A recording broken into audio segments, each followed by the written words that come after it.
बिस्मिल्लाहिर्रहमानिर्रहीम। नाजरीन, बलूचिस्तान के हवाले से ये बड़ा अहम प्रोग्राम है कि बलूचिस्तान में जो सैलाब आते हैं वो बड़ी तबाही लाते हैं। वैसे तो पूरे मुल्क में जो सैलाब आते हैं, इवन इस्लामाबाद में भी सैलाब आ जाते हैं, तबाही लाते हैं। सैलाब जहाँ भी आए तबाही लाता है, लेकिन बलूचिस्तान के लिए फ़ंड्स भी होते हैं। इसके बावजूद वहाँ पे सैलाब जो हैं वो तबाही लाते हैं, और हमें हर साल पता होता है कि बारिशें होंगी, सैलाब आएंगे, लेकिन हम पहले से कोई इकदाम नहीं करते। स्टूडियो में मेरे साथ मौजूद हैं जनाब डॉक्टर गुलाम सरवर संधू साहब, उनसे हम इस हवाले से बात करेंगे। अस्सलाम वालेकुम जनाब। जी वालेकुम सलाम जी मांगड़ साहब। डॉक्टर साहब, हर साल जिस तरह मारगला की पहाड़ियों पे आग लगती है, सीडीए को पता होता है कि आग बुझाने के लिए क्या करना है, वो कुछ नहीं करते। इसी तरह हमें यह भी पता होता है कि मानसून की बारिशें होंगी, सैलाब आएगा, और बलूचिस्तान में तो जो सैलाब आता है वो नाले भर जाते हैं, फिर तबाही होती है देहाती इलाकों में। तो क्यों इकदाम वहाँ पे नहीं होते? मांगड़ साहब, बात यह है कि ये वो चीज़ें हैं जिस पे बड़े कम पैसे लगते हैं। नंबर एक तो हम वो कम पैसे लगाने के लिए तैयार नहीं है, ज्यादा पैसे लगाने के लिए तैयार हैं। जी। नंबर दो, जो ज़्यादा पैसे लगाते हैं वो ऐसे लगाने हैं कि खुदा न खासा इन चीज़ों को कोई बेनिफिट ना हो जाए। सही। और इसका जो नताइज है ना वो बड़े सीवियर होते हैं। वो इकोनॉमिक भी होते हैं, पॉलिटिकल भी होते हैं, और फिर अल्टीमेटली खुदा न खास्ता जो सूरत आती है गुर्बत से तंग आके, वो भी होती है, जिसका सबसे बड़ा शिकार इस वक्त बलूचिस्तान है।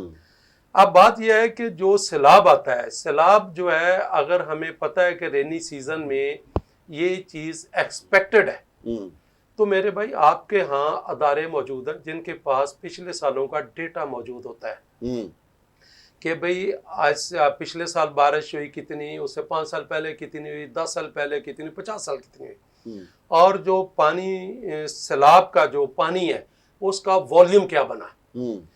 तो मेरे भाई इन चीज़ों को मद्देनजर रखते हुए एक होती है हाइड्रोलॉजी स्टडी कि भाई पिछले साल या 10 से पिछले साल या पिछले 50 साल में इस एरिया में इतनी बारिश हुई थी, तो इतना पानी आया था।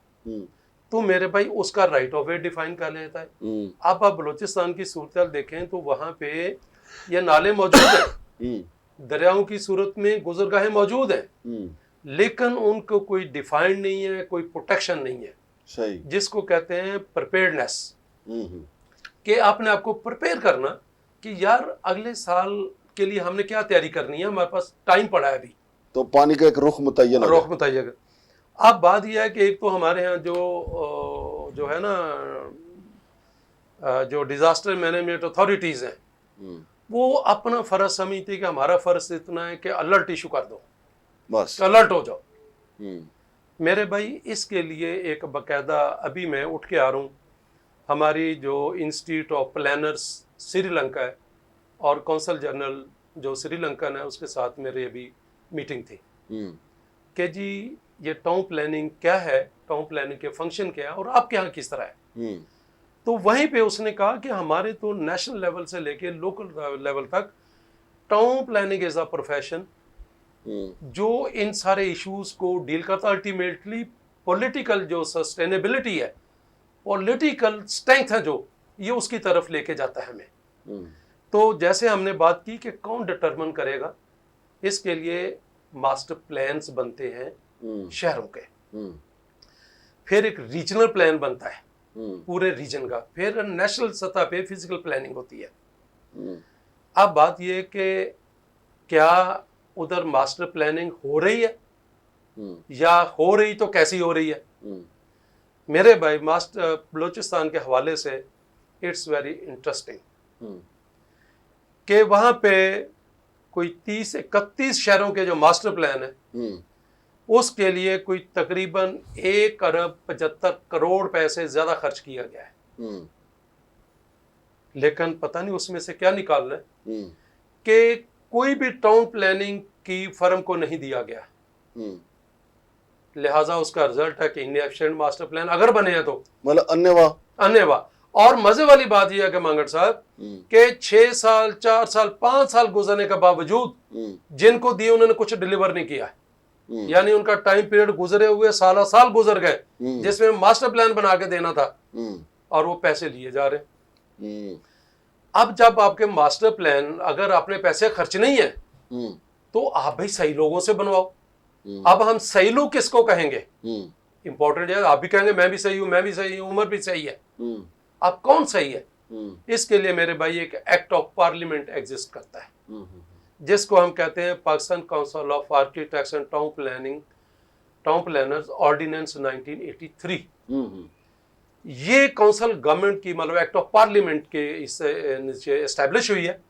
इसमें क्लियरली दिया हुआ है सेक्शन 2K कि भाई मेरे ये टाउन प्लानिंग क्या है, उनमें मास्टर प्लानिंग एक मेजर फंक्शन है कि मास्टर प्लानिंग कौन करेगा।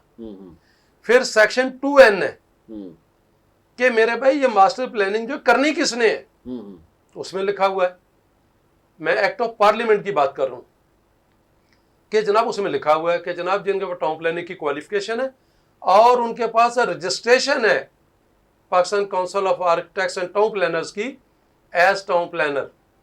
फिर आगे हमारा बाईलॉज है आगे उसके बने हुए कि टाउन प्लानिंग फर्म क्या होती है।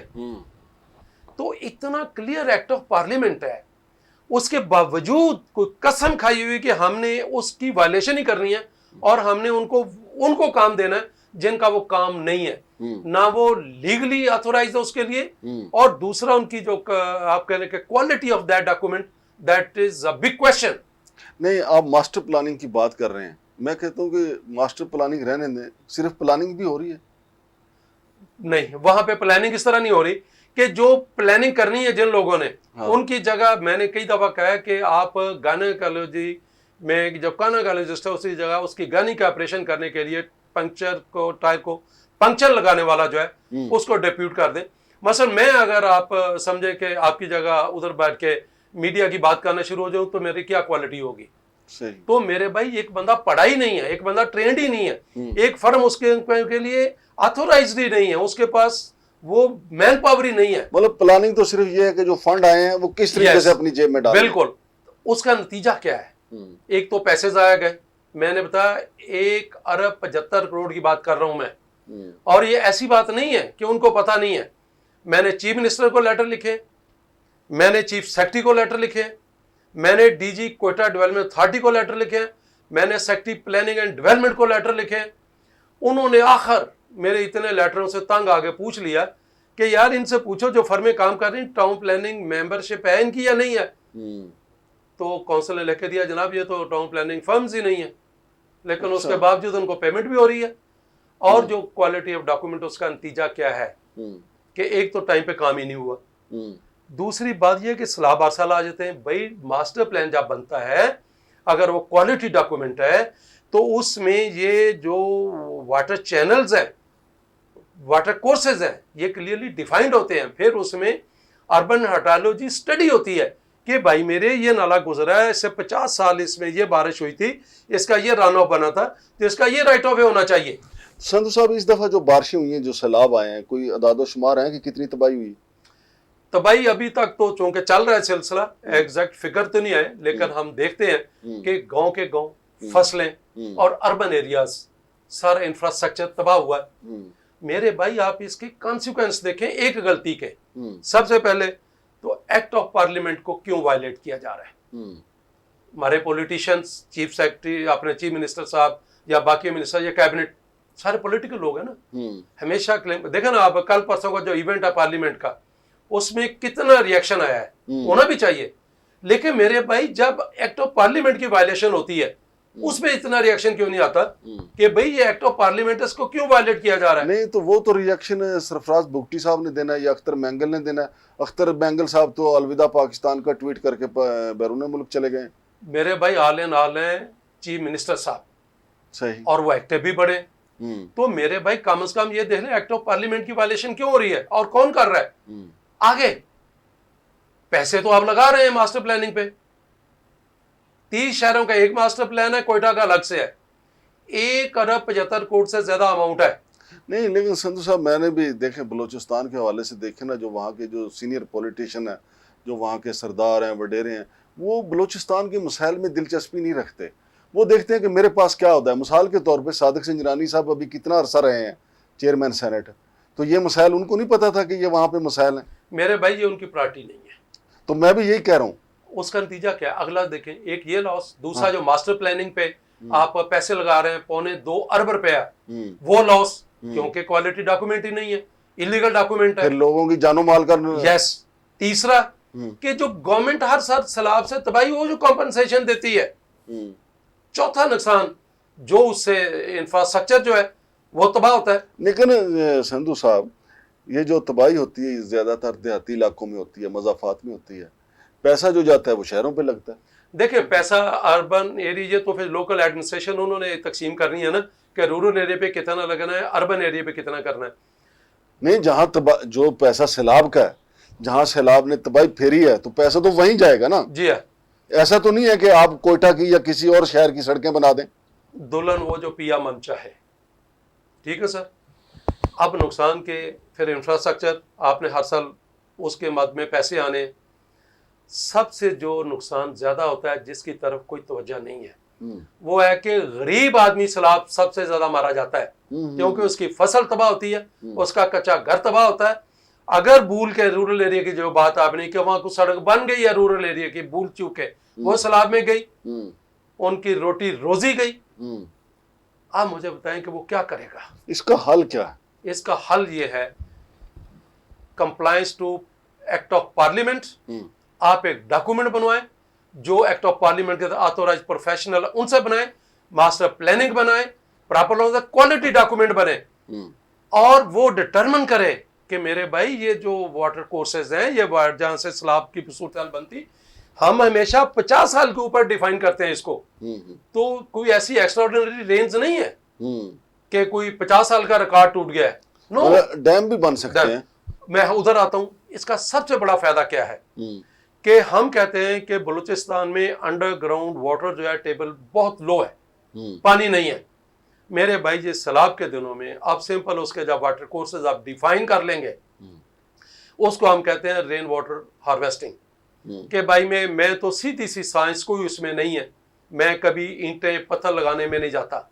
मेरे भाई हर 1000 फुट के अंदर जो नाले आप डिफाइन करते हैं वाटर कोर्स, हर 1000 फुट के अंदर आप 40-50 फुट गहरा खड्डा डाल दें, जो 40 फुट चौड़ा 40 फुट लंबा हो, 100 फुट 50 फुट गहरा हो।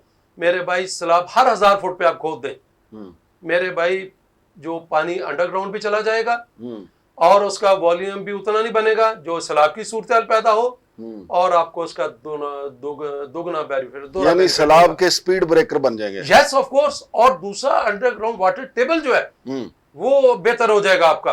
सही।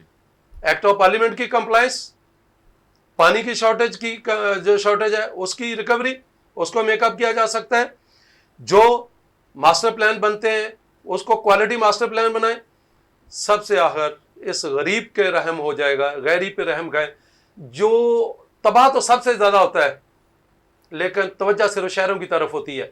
सही बात। और मैं चीफ मिनिस्टर साहब से एक रिक्वेस्ट करूंगा कि इन जो केसेस मैंने बताए हैं कि कोयटा का मास्टर प्लान और जो बाकी 30 सिटीज के मास्टर प्लान है, उनको निकलवा के देख ले कि क्या एक्ट ऑफ पार्लियामेंट की वायलेशन नहीं हो रही और उन्होंने क्या डिलीवर किया है। तो मेरे भाई उसका नतीजा यही निकलना है। तो मेरी रिक्वेस्ट है कि 4-5 टीयर्स जो मैं खर्चे के बताएं, एक खर्चा जो आप कर रहे हैं उसको सही डायरेक्शन में कर ले, तो लोगों की हालत संवर जाएगी, गवर्नमेंट के लिए नेक नामी होगी, और पॉलिटिकल लोग जो हैं इनकी ये स्ट्रेंथ बनेगी। बहुत शुक्रिया जनाब डॉक्टर गुलाम सरवर संधू साहब। तो नाजरीन, संधू साहब ने जो फरमाया बातें सारी दुरुस्त हैं, और ये सारी बातें जो हैं वो सिर्फ बलूचिस्तान के लिए नहीं है, सिंध में भी इस पर अमल हो सकता है, पंजाब में भी हो सकता है, खैबर पख्तूनख्वा में भी हो सकता है, क्योंकि सैलाब तो हमारे चारों सूबों में आते हैं। लेकिन सबसे पहली जिम्मेदारी जो है वहाँ के चीफ एग्जीक्यूटिव की है, जो वज़ीर आला हैं वहाँ पे। सरफराज बुगटी साहब की दिलचस्पी होगी, मुराद अली शाह साहब की अगर दिलचस्पी होगी, या मोहतरमा मरीम नवाज साहबा की दिलचस्पी होगी, तो ये सारे सैलाब के स्पीड ब्रेकर भी बनेंगे और अंडरग्राउंड वाटर टेबल जो है वो भी बेहतर होगा। शमशाद मांगट और डॉक्टर गुलाम सरवर संधू साहब को इजाज़त दीजिए। अल्लाह हाफ़िज़।